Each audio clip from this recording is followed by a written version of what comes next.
I knew I was a target when I saw Britney's post standing in the household goods aisle with dish soap in one hand and my phone in the other, reading her public declaration that my ex-husband finally had a real woman. The photo showed her in workout clothes, all angles, and filtered light tagged with the new restaurant location they were opening. Finally, he has a real woman who takes care of herself, unlike some people.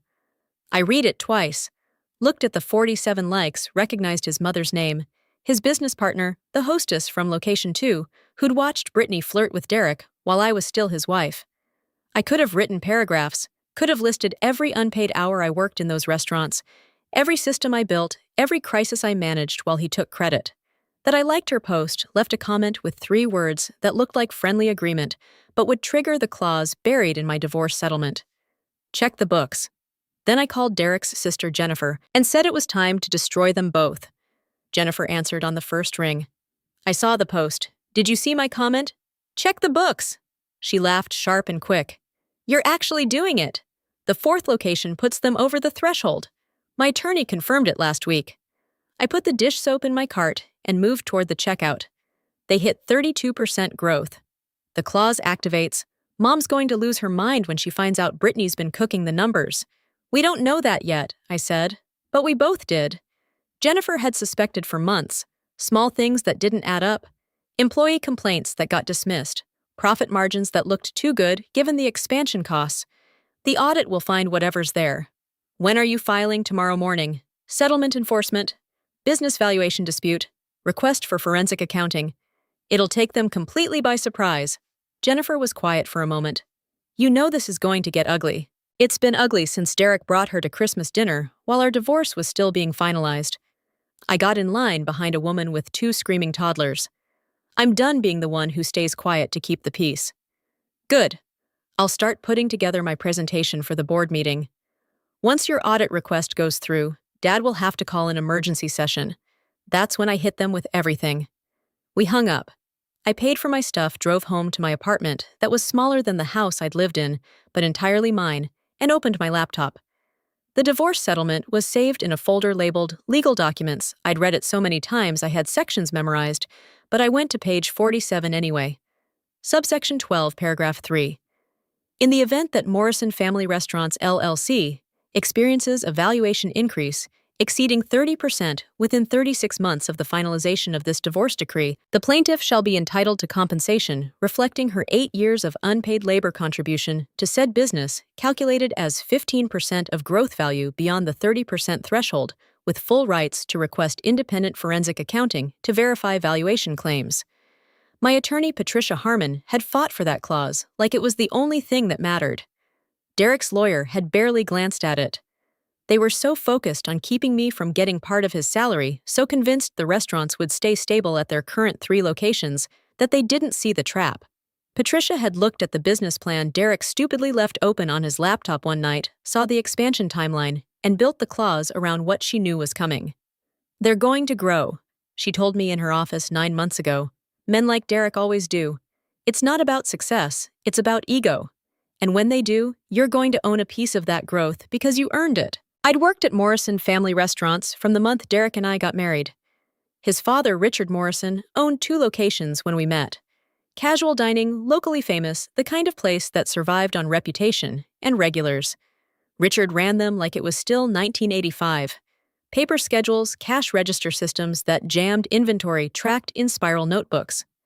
The restaurants made money because the food was good and people were loyal, but they were hemorrhaging profit through inefficiency. I fixed it. Spent my evenings after my actual job building spreadsheets, researching POS systems, creating employee schedules that optimized coverage and minimized overtime. Introduced vendor management software that cut food costs by 18% in the first year. Trained managers on inventory systems that reduced waste. Richard loved me, called me the daughter he never had. Derek took credit for every single improvement. My wife's been helping out with some of the administrative stuff he'd say at family dinners, like I was filing papers and not rebuilding their entire operational structure. When they opened Location 3, I project managed the whole thing, permits, contractors, equipment vendors, staffing. I did it while working full-time as an office manager at a dental practice, which was the job Derek thought was my real work. The restaurant job was just helping out family, which meant it was free.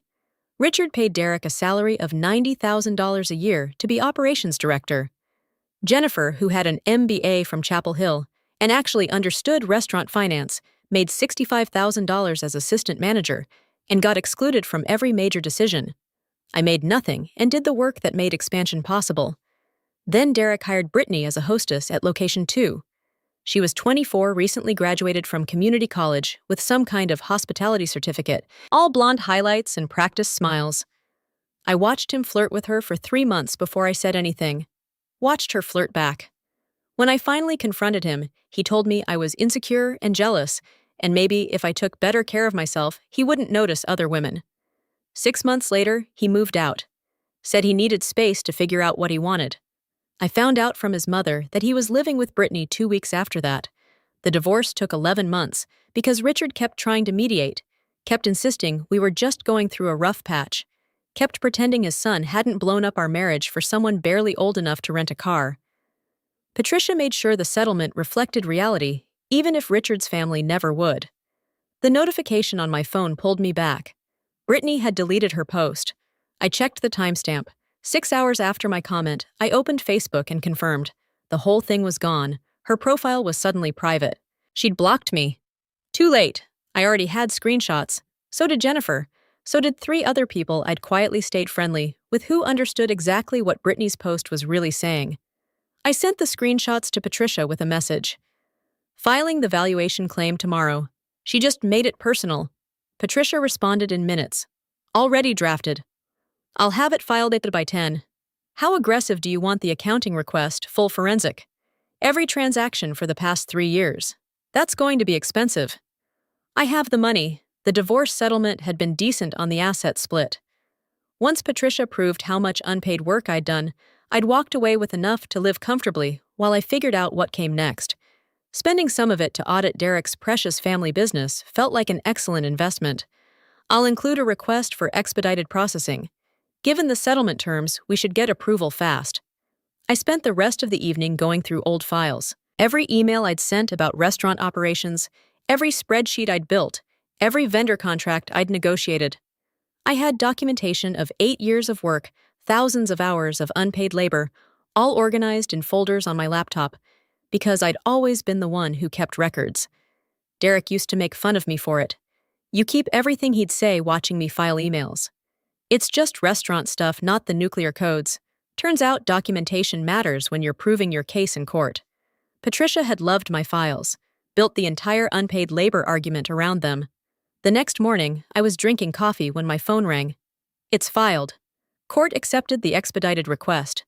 They're assigning a forensic accountant by end of week. That fast. The settlement clause is airtight, and you have documentation of your work. Judge took one look and approved it.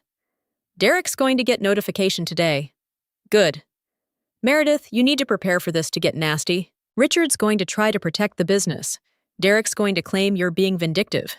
Britney is going to make herself the victim. Let them. I went to work, answered phones at the dental office, scheduled cleanings and root canals, and did not check my phone until lunch. When I did, I had 7 missed calls from a number I didn't recognize and 3 voicemails. I listened to the first one. Derek's voice tight with anger. What the hell are you doing? My lawyer just called about some audit. You can't do this. The settlement is done. You need to call this off right now. Deleted. Second voicemail. Meredith, this is Richard Morrison. I'm very disappointed. I thought we ended things on good terms. This audit is going to hurt the family business, and I know you don't really want that. Please call me so we can discuss this reasonably. The same Richard who'd chosen his son over acknowledging what Derek did. The same Richard who had brought Britney to the settlement negotiation and introduced her as Derek's fiancée before my divorce was even final. Reasonable. Deleted. Third voicemail. Britney. I don't know what kind of game you think you're playing, but it's not going to work. Derek told me about your clause, and there's nothing wrong with our books. You're just bitter because he's happy now. Grow up. I saved that one. Send it to Patricia with a note. New wife now involved in business defense. Interesting. Patricia called immediately. That's a gift. She just admitted she has access to financial information. When the audit finds problems, we can establish she knew. You think the audit will find problems, Meredith? A 26-year-old with a hospitality certificate has been running marketing for a business that expanded 3 locations in 2 years. The profit margins they reported last quarter were exceptional. Almost too exceptional. Patricia paused. Jennifer sent me some preliminary concerns yesterday. Employee complaints about profit-sharing distributions, vendor contracts that don't match purchase orders. Small things, but they form a pattern. What kind of pattern? The kind that suggests someone's been creative with the accounting. The forensic accountant was a woman named Linda Thornton. She had gray hair, cut short glasses on a chain, and the energy of someone who'd seen every financial trick in the book and was mildly annoyed by all of them. She met with me and Patricia the following week in Patricia's office. I've reviewed the initial documents, Linda said, spreading folders across the conference table. The business valuation is definitely over your threshold, closer to 38% growth. Actually, you're entitled to compensation, but I heard it in her voice. But some of the numbers don't reconcile. Your settlement requires me to verify the valuation, which means auditing their financials. I've found discrepancies in the marketing budget, the vendor payments, and the profit-sharing distributions to employees. How bad? Linda looked at Patricia, then at me. Bad enough that I'm legally obligated to report it if I confirm what I suspect. We're not talking about sloppy bookkeeping. This looks intentional, embezzlement. Potentially, someone's been creating fake vendor accounts and paying invoices to companies that don't exist. The money gets deposited in accounts I'm still tracing, but it's not going to Morrison Family Restaurants operations. Linda pulled out a spreadsheet. It started small about 18 months ago. 500 here, 1,000 there, but it escalated. In the last 6 months, we're looking at about $60,000 redirected. I did the math in my head. 18 months ago, right when Britney got promoted from hostess to marketing director. Right when Derek gave her access to the vendor payment system. Can you prove who did it? I can prove who approved the payments. Every fake invoice has an approval signature. Digital, but traceable. Linda tapped the spreadsheet. Britney Crawford, your ex-husband's current wife. Patricia leaned back in her chair. Well, this just became a criminal matter. The audit took 3 more weeks. Linda was meticulous, tracking every suspicious payment, cross-referencing vendor registrations, documenting the fake companies Britney had created. Shell corporations registered to P.O. Box's bank accounts in Britney's maiden name invoices for marketing services that were never performed. Jennifer started going to the restaurant locations, quietly talking to employees, gathering complaints, documenting the profit-sharing issues. Turned out Britney had been skimming from the employee profit pool, too, redirecting funds into her marketing budget, where she could then siphon them into her fake vendor accounts. The employees were furious when Jennifer explained what was happening. These were people who'd worked for Morrison Family Restaurants for years, who'd been promised profit sharing as part of their compensation, who'd watched their quarterly checks shrink, while Britney posted on social media about the business success she was generating. She told us the profit sharing was down because of expansion costs, one of the assistant managers said. Jennifer recorded the conversation, said we had to sacrifice now for growth later. Meanwhile, she's driving a new Audi and taking trips to Miami. Richard Morrison called the emergency board meeting for a Tuesday in late April. The board consisted of Richard, Derek, Jennifer, and Richard's brother, Thomas, who mostly stayed out of operations. 4 votes on any major business decision.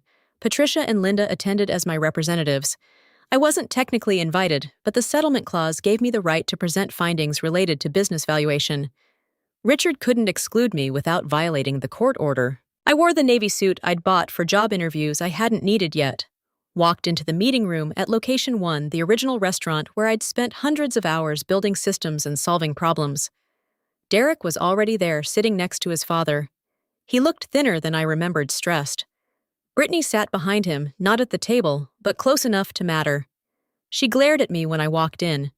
Jennifer sat across from Derek. She had her laptop open, files stacked beside her. Thomas sat at the end of the table, looking confused about why he'd been summoned. Richard called the meeting to order. We're here to address Meredith's settlement claim and the subsequent audit. I want to resolve this quickly and professionally. He looked at me. Meredith? I hope you understand this audit has been disruptive to our operations. I understand the audit found significant problems with your operations. I said. Linda opened her briefcase. Mr. Morrison, I'm Linda Thornton, the forensic accountant hired to verify business valuation for settlement purposes. I've completed my analysis. She distributed copies of her report. The business has indeed experienced 38% growth entitling Ms. Patterson to compensation under her settlement terms. However, during the verification process, I discovered evidence of financial fraud. Derek's head snapped up. What? Over the past 18 months, approximately $147,000 has been diverted from Morrison family restaurants through fake vendor accounts and fraudulent invoicing. The payments were approved by your marketing director, Britney Crawford. Britney stood up. That's insane! I approved legitimate vendor payments. This is clearly a setup because she pointing at me can't handle that. Derek moved on. Linda didn't even look at her. I have documentation of shell corporations registered to your maiden name, bank records showing deposits matching the fraudulent invoice amounts, email chains where you created false paper trails for services never rendered. She slid another document across the table. You also diverted $62,000 from employee profit-sharing funds into your marketing budget before siphoning it to your personal accounts. The room went silent.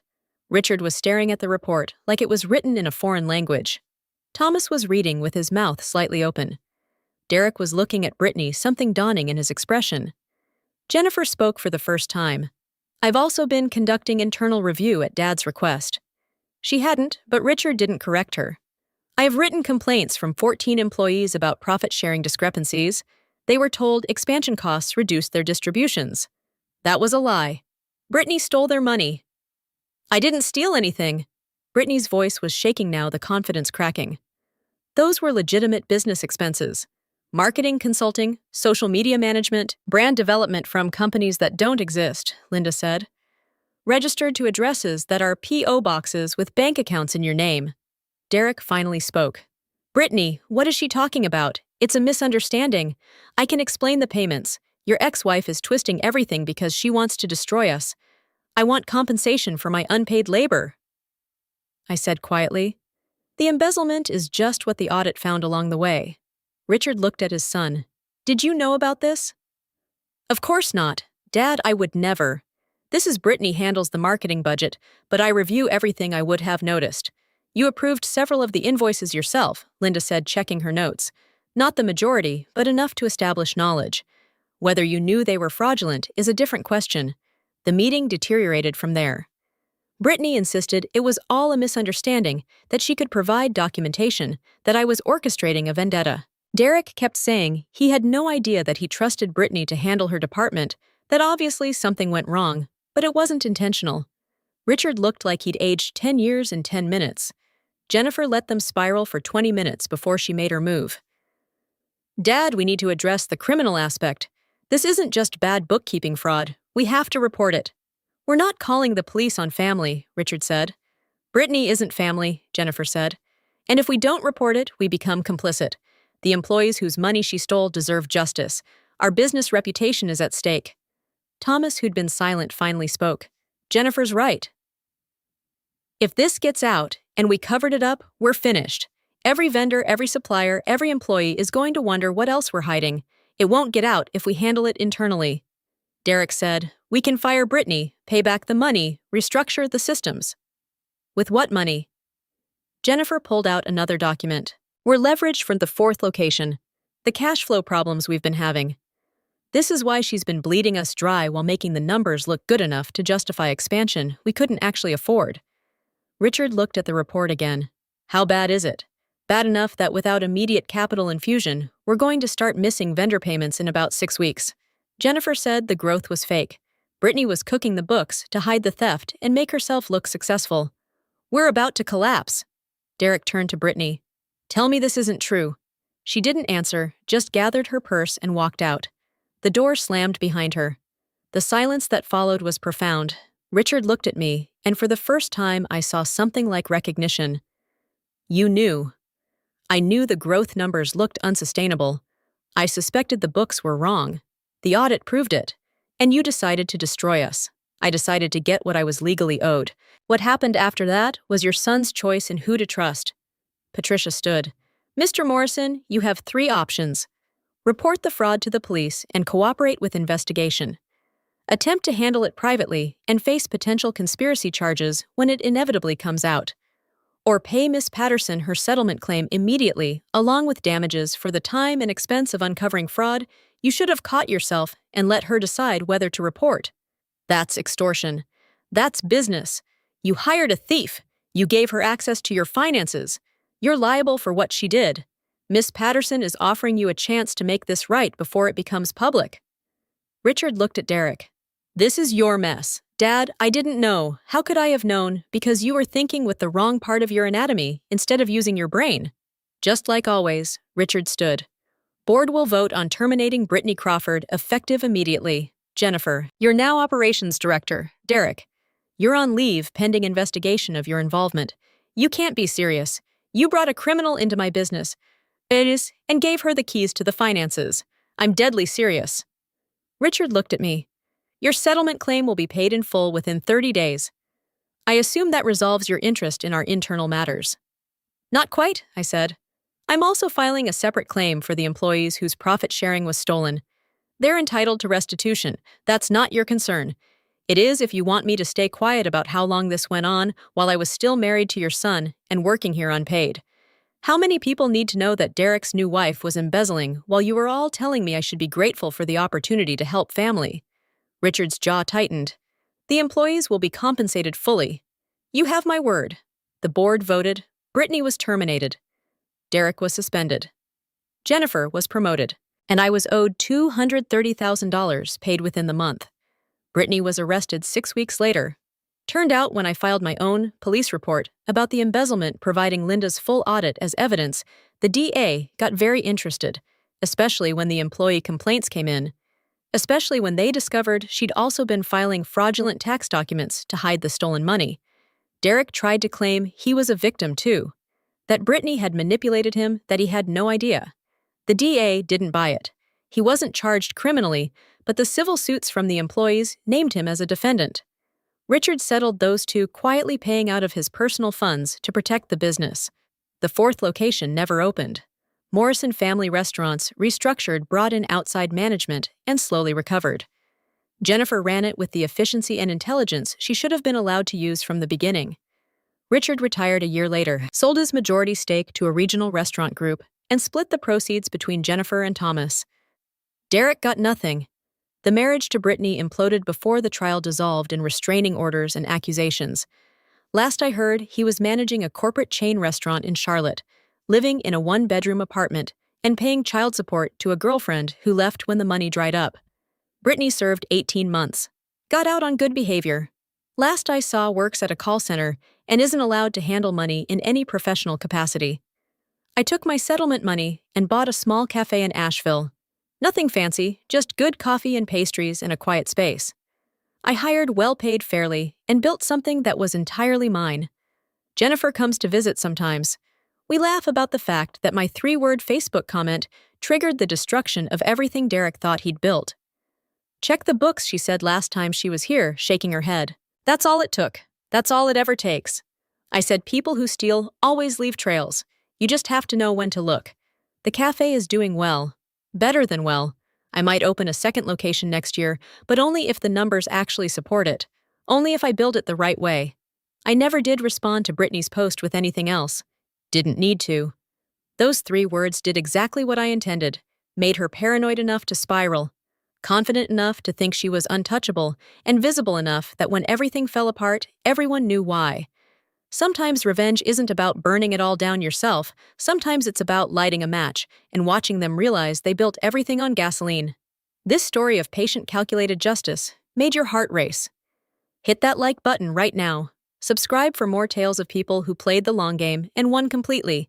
Sometimes the quietest move destroys the loudest enemy. Sometimes 3 words are enough to burn down an empire built on lies. That satisfaction you're feeling, there's more where that came from.